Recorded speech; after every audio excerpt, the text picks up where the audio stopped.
was Twinkle Twinkle Little Star by Pandion-XXIV, but is done in a dark, anxiety-filled way. There is a reason that I have chosen this tune to play me in tonight. I have much news, and none of it is good. I have often said that we are but one mishandled incident away from having a really bad day with the Terminids. I fear that day has come. The spore strain has mutated in such a way that their death explosions are spreading reproductive Terminid spores, and their rate of reproduction is approaching pre-Meridia super colony levels. At first, it was just Crimsica with an infernal, unpronounceable megacity name, and the fight for that was going well. Then Gar Haren got hit, draining Liberation Fleet resources further, and now Achernar Secundus has joined the sad fraternity of Terminid-threatened planets with a level 45 STC.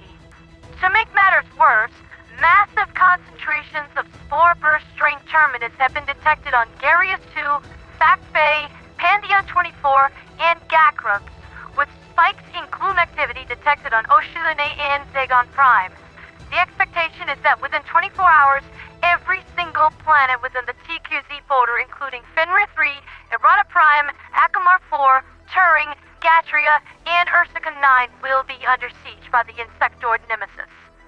The process by which this is done is not dissimilar to cancer metastasis, with an infestation beginning in one region, producing spores out of control, be it from normal Terminid day-to-day life, or as a result of combat.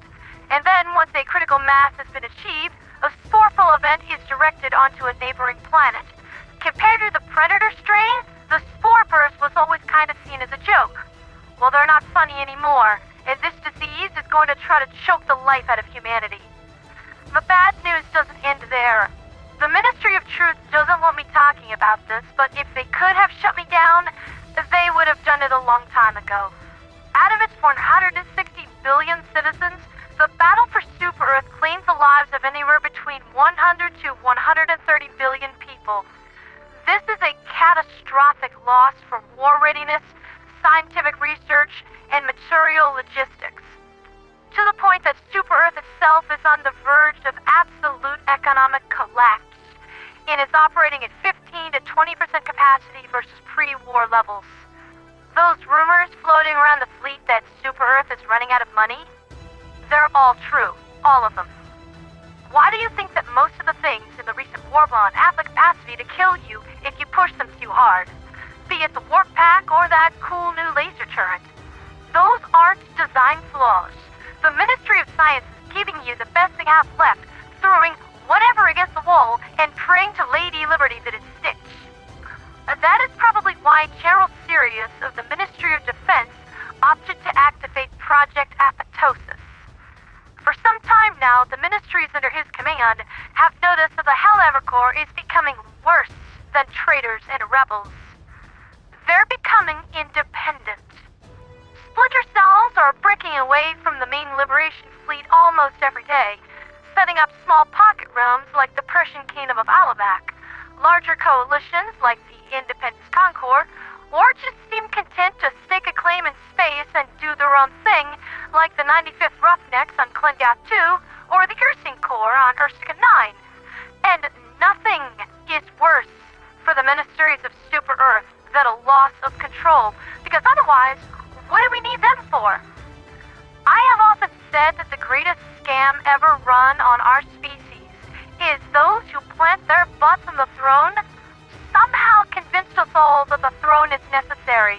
And every time I say that kind of thing, I think I'd give General Sirius a few more gray hairs. Project Apotheosis involves cutting off all supply convoys to the front lines in favor of fortifying interior sectors with what remains of the SEAF Marine Corps.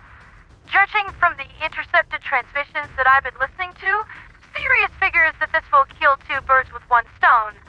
Disloyal Helldivers will be caught completely unaware of the imminent supply shortfall and die promptly, with their quote-quote sacrifice making way from the Marines and Sirius' pet project to hold the line against the oncoming alien scourge. Let's be honest, this is a really stupid plan. I think the world of the SEAF Marine Corps, but if they have to go up against the Illuminate Undead or the Spore Burst strain unaided, they're gonna get carved up like a ham sandwich. Without the podcasts prior, this is a regime that values loyalty over competence. I don't think you need me to tell you that against the Terminids, that ain't gonna work. Fortunately, Gunvald's e-post system was just as horrified as I was over this kind of thing, and we're working together on a plan to keep supplies flowing to the front lines. The fact that the Liberation Fleet is now aware that the ministries were hanging York to dry is already a huge victory for us. They won't be able to just starve you to death out of the blue. Take this as my vow, Helldivers. I got you. I won't let this happen. I can't spill all the details just yet, but the first few shipments are already making their way to the GQC to help contain this spore burst catastrophe. And if the ministry does have anything that can detect what I'm bringing to the party, they deserve to catch us. That's been Liberty's Latest with me, Pondera the Radio Angel. I hope that I'll have better news for you tomorrow, but for now, stay vigilant, my friends. We have threats from within and without, and this is going to get a lot worse before it gets any better. For liberty, for freedom, for democracy, and for the Liberation Fleet.